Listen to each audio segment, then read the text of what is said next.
Fermentation reactions of bacteria are valuable criteria for identification because not all organisms are capable of fermentation, and those that do can be identified by the sugar they are capable of metabolizing. Fermentation tubes contain peptone broth, phenol red indicator, and a sugar, such as glucose, sucrose, mannitol, or lactose. The fermentation test tube contains an inverted Durham tube, which also contains broth and is used as an indicator of gas production during the fermentation process by observing for trapped gas in the Durham tube. Be sure there's no airspace in the Durham tube.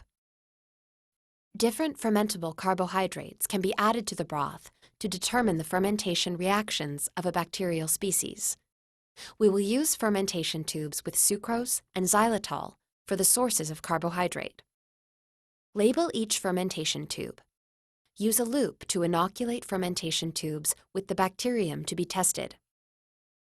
Flame the loop until it is red hot and let it cool.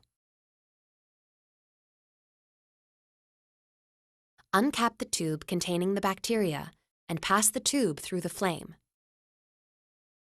Obtain bacteria using your loop and pass the tube back through the flame before recapping.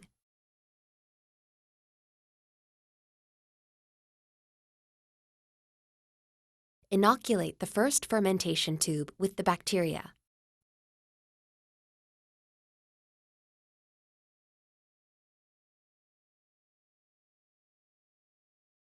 Flame your loop and let it cool. Obtain an inoculum of the second bacterium to inoculate the second fermentation tube.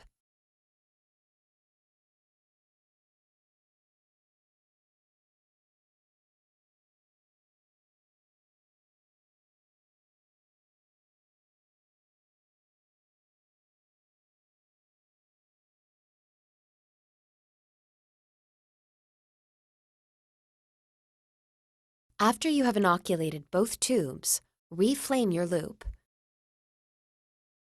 Turn off the Bunsen burner and incubate the tubes at 35 to 37 degrees Celsius for 24 hours. After 24 hours, observe your results. The indicator dye, phenol red, is red at pH 7. Fermentation that results in acid production will lower the pH and turn the indicator dye yellow. Gas produced during fermentation will be trapped in the Durham tube and will appear as a bubble in the upper third of the tube. Tubes incubated for longer than 24 hours may not give accurate results. These tubes were incubated for 48 hours. When the bacteria run out of carbohydrate, they use peptone, and the resulting ammonium ion increases the pH, changing the color of the indicator. If the tube remains red, gently swirl it from side to side to check for cloudiness of bacterial growth that may have settled to the bottom. It is possible that the culture did not grow, leaving the tube red, and providing a false negative result. Turbidity in a red tube, however, confirms a true negative result. Remove your labels and dispose of the tubes properly.